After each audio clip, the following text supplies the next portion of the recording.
Good evening friend, welcome back to my channel. Sir नई facilities यहाँ GST के portal पे रिलीज कर दी गई है। आज के डेट में क्या कुछ सर यहाँ पे बताया गया है, बिल्कुल सब कुछ आप लोगों के साथ यहाँ पे हम शेयर करने वाले हैं। लेकिन अगर चैनल पे आप लोगों ने फर्स्ट टाइम विजिट किया है तो चैनल को सब्सक्राइब कर लीजिएगा, बेल आइकॉन को भी दोस्तों प्रेस कर लीजिएगा। सारे लेटेस्ट इन्फॉर्मेटिव वीडियो यहाँ पे आप सभी को सबसे पहले मिलता रहेगा। तो चलिए दोस्तों वीडियो को शुरू कर लेते हैं। सर पहले हम बात करेंगे रिटर्न से रिलेटेड क्या बोला गया है, फिर रजिस्ट्रेशन से रिलेटेड यहाँ पे क्या कुछ बताया गया है। तो सर हम रिटर्न सेक्शंस में आ गए हैं। फर्स्ट नंबर पे बोला जा रहा है download a form GSTR 4 in excel for the composition taxpayer. अगर सर आप एक कंपोजिशन टैक्स पेयर हो तो इस केस में जीएसटीआर 4 ए को एक्सेल में डाउनलोड कर सकते हो और इजीली तरीके से अपना एनुअल रिटर्न मतलब जीएसटीआर 4 यहाँ पे बना सकते हो।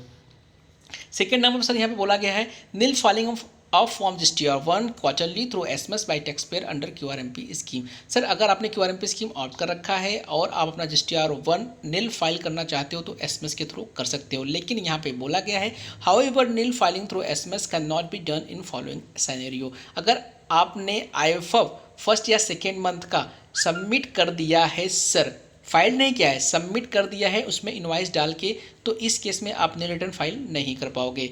If invoices are saved in IFF for the month first and second a quarter which was not submitted या filed by due date, या तो आपने इनवाइस डाल के सेव कर दिया है IFF में, फिर भी आप नील रिटर्न यहाँ पे फाइल नहीं कर पाओगे। मतलब IFF में आपको डेटा नहीं डालना है। अगर आपने डाल दिया होगा तो फिर नील रिटर्न फाइल करना आपके लिए प्रॉब्लम हो सकता है।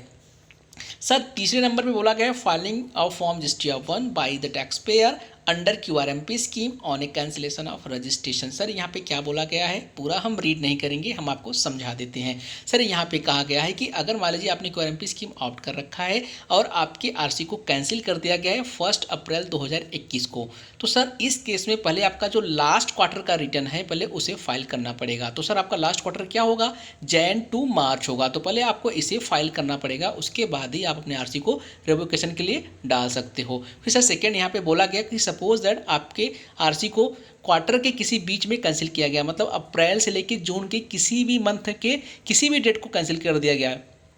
जैसे एक एग्जांपल है सर, आपके 20 मई 2021 को आपके आरसी को कैंसिल कर दिया गया, तो सर इस केस में आपको रिटर्न कैसे फाइल करना है, आपको फर्स्ट क्वार्टर का रिटर्न फाइल करना पड़ेगा। मतलब अप्रैल टू जून ये आपका फर्स्ट क्वार्टर होता है, पहले इसका रिटर्न फाइल आपको करना है, उसके बाद ही आप आरसी को यहाँ पे रिवोकेशन के लिए डाल सकते हो। सर आई होप सर यहाँ पे आप समझ गए होंगे। सर अब यहाँ पे फोर्थ नंबर पे बोला जा रहा है auto population of GSTR 3B liability from IFF and from GSTR 1 for tax payer under QRMP scheme. Sir यहाँ पे बोला जा रहा है अगर आपने क्यूआरएमपी स्कीम को ले लिया है तो इस केस में सर क्या होगा, आपके आईएफएफ से या जीएसटीआर 1 से डेटा ऑटो पॉपुलेट होकर कहाँ आ जाएगा, जीएसटीआर 3B में आ जाएगा। सर बिल्कुल सर आप लोग समझ गए होंगे, ये चीज़ें आपको पता भी है। सर अगर मान लीजिए आपने क्यूआरएमपी स्कीम ऑप्ट कर रखा है, आईएफएफ में डेटा डालते हो, तो सर आईएफएफ से डेटा आपके पहले जीएसटीआर 1 में जाएगा। सर आपको पता है फर्स्ट और सेकेंड मंथ का, तीसरे मंथ का आपको खुद से डालना है, और जैसे ही जीएसटीआर 1 आप फाइल करोगे वो डेटा आपके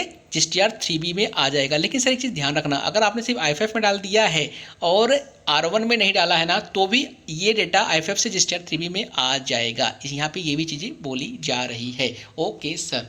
सर पाँचवें नंबर पे है reduction in the late fee payable for delay in filing of form GSTR 7 implemented on GST portal. तो सर अगर जीएसटीआर 7 आपकी केस में अप्लीकेबल हो रहा था, आपने फाइल नहीं किया है, तो अब जीएसटी के पोर्टल पे आपको लेट फी देनी पड़ेगी। ये इम्प्लीमेंट कर दी गई है। यहाँ पे बोला जा रहा है कि पुराना जो जीएसटी एक्ट था वहाँ पे 200 रुपये पर डे के हिसाब से लेट फी लगाई जाती थी, मैक्सिमम 10,000 रुपये का लगाई जाती थी। लेकिन अब पुराने एक्ट को चेंज कर दी गई है। एक्ट मतलब सर इस सेक्शन को चेंज कर दिया गया है जहाँ पे लेट फी लगाई जाती थी। अब बोला गया है कि नए सेक्शन के अकॉर्डिंग यहाँ पे लेट फी लगाई जाएगी। पर डे का 100 rupees, 50 rupees CGST, 50 rupees SGST और मैक्सिमम 2,000 रुपये की लेट फी आप लोगों से यहाँ पे चार्ज की जाएगी। आई होप सर यहाँ पे आप लोग को वीडियो बिल्कुल समझ में यहाँ तक आ गई होगी। Okay sir. सर अब हम बात कर लेते हैं रजिस्ट्रेशन से रिगार्डिंग।